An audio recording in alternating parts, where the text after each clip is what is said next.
Thank you, Matt. Well, the Loonie has been flirting with U.S. parity all week long, and joining us now to find out how we can take advantage of it is Nick Bontis, of course, a celebrated professor from the DeGroote School. Nice to have you back with us. Happy Friday. Thank you so much. Okay, so let's get to it. How did we get here, and how much longer do you think the Loonie will be above parity? Let's remember where we were about 4 years ago, down to almost 60 cents, came back to about $1. Maybe 2 years ago, and it's because we're a resource-based economy. 3 resources in particular: gold, oil, and wheat. And when gold, oil, and wheat rise, so does the Canadian dollar. I suspect that we're going to be at parity for about 12 more months, Taz. Really? So that's the good news. And I think in the future, it could potentially even get higher because the U.S. market still has a global malaise. They still have a lot of debt. They still have a deficit. They're going to take a long time before they get out of their funk. Well, shoppers are well aware of the added benefit for them. Long lines of people trying to cross the border and get those bargains. How else can consumers take advantage of the high-flying Loonie? Is it time to start buying U.S. stocks and bonds, etc.? Yeah, so in addition to cross-border shopping, the first thing they should do, Taz, is actually set up a U.S. bank account. Okay. So all the Canadian banks allow you to set up a bank account. It doesn't cost you that much money. And it's good news because you know what? It's going to be at parity for a while, but it's not going to stay there forever. It's going to drop after a couple of years, and you'll still have those American greenbacks in that bank account. You said things are going to go even higher, though. That's right. So is this the time to buy, or should we wait?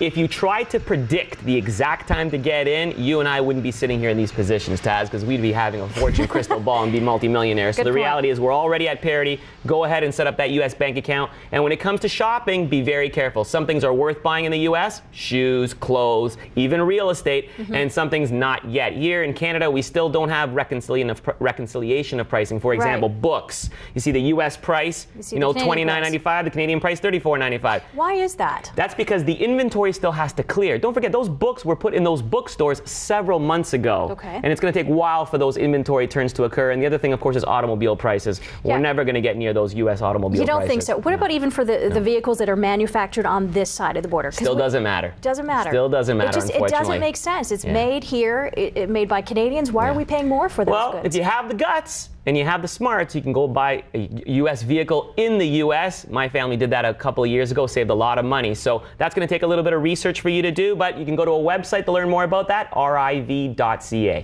I want to go back to something you said. If you said that the dollar is going to be trading at or above parity for a while, then do you not see the price of vehicles coming down if it's the one thing that will not drop accordingly? Generally speaking, the auto manufacturers, knowing the position that they're in terms of their financial ill health, they're not going to take advantage of that Canadian strong dollar. They're going to use that as an opportunity to actually increase their margin. So don't look to the dollar and its strength as a way to actually change pricing. That's not going to happen. As consumers, we have to be smart. Look in Canada, look in the U.S., and pick the place where you can get the cheapest product. Okay. Let's move on to Tiger now. Day 2 of the U.S. Masters in Augusta. I believe he's off the course and ended the day at 72, shot a 70 or 72. Not bad for a guy who's not been playing professional golf for 5 months. So what do you make of this? Is the sex scandal behind him, or does he still need to prove himself professionally? Nothing's behind him, Taz. And in fact, that TV commercial that came out, in my opinion, as a son of a father and as a son who has 2 other sons, that's like pimping out your father. That was disgusting. Let's put a little bit of context to that. This, if you haven't watched the commercial already, I want to it's find the out voice of what your thinking was. I want to find out what your feelings are. And did you learn anything? So that's the voice of Earl Woods there, Tiger's dad, his late father, we should also point out, giving a real stern talking to Tiger.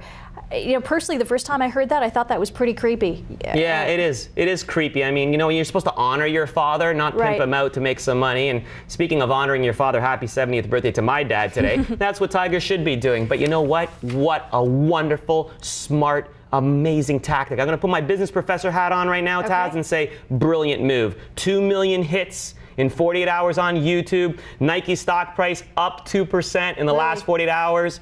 Unbelievable. I mean, if you look at just the market price increase in Nike stock, that's $700 million of market cap in 48 hours. And you know what, Taz? That commercial did not take $700 million to make. No, it did. It was a very cleverly put together commercial. A lot of us talking about this. I think it sort of acknowledges there was a scandal. Tiger made some mistakes, and clearly Nike wants to stick with this guy and hopefully, you know, turn the page on this sex scandal. One of my coworkers also pointed out that it's interesting that Tiger, on the one hand, asks for people not to bother his his family, but then, as you said, pimped out his dad. That's right. Using the voice of his late father. Yeah. All right, so we've talked about the commercial as well. You think it's going to be up for very long?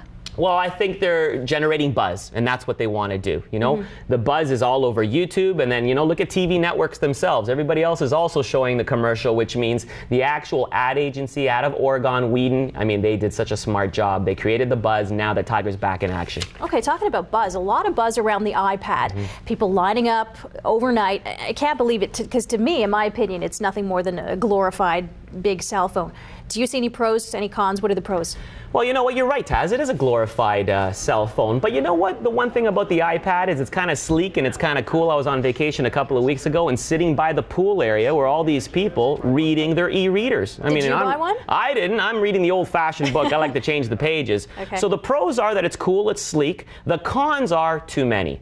Can't change the battery, doesn't allow for multitasking. Currently, you can't go online. Too many cons so far, but you know what? It doesn't matter because they're making a killing. $499 is the price tag now. They're expecting to sell 4 million of them, Taz, in the next year. You multiply 4 million units times 499 bucks. Let me do the math here. $2 billion in sales, Taz. But do you think the way the what are those little music things called? The MP3 players. The iPods. There we go. go. iPods. MP3 players, etc. There was a lot of hype around those ones, but those had the staying power. People wanted them. Do you think this is going to have the same kind of staying power as, say, the MP3s? I don't think it will. And frankly, the reason is because there's no connectivity to the network. Now, they're all going to come up with a new model that will allow you to download data and surf the web. And I think when that model comes out, they'll do better volume. Okay.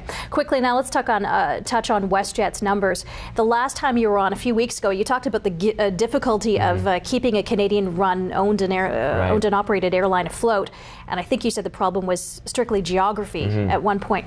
So what's the secret behind WestJet's success? Because they were up last month 10% over March of 2009. How do you explain that? So WestJet has increased their load factor. Of course, load factor is the percentage of seats that are filled on all the plane flights. And the reason is customer service and culture. If you've ever flown on WestJet, you know that everybody's friendly, everybody is smiling. And actually, in terms of corporate culture, WestJet has among the best corporate cultures of any corporation in the country. So that's going to keep them afloat. Now, whether they're going to survive the long run, they're going to have to make a stronger presence on the east end of Canada. They also have relatively competitive prices at the same time. Correct. I don't think anyone is going to choose WestJet if it had higher prices. It's got to be the combination, the service and the price as well. And it's not just the price, Taz, it's also the cost. Because it's an airline that only has a finite number of aircraft, you don't have to have such a large pool of maintenance workers because only a specific amount of aircraft that you actually save money when you're actually making all those service calls on those planes. Well, now that they are continue to do so well, up 10% as we mentioned, do you think there'll be more flights in and out of Hamilton as a result? Well, this would be such a huge boon for our economy here in Hamilton, but it's not WestJet that's actually going to make Hamilton's traffic increase at the airport. What I think it's going to be is actual flights to the U.S. We've got to steal market share away from the Toronto Island and from Pearson and have flights going from Hamilton to two places,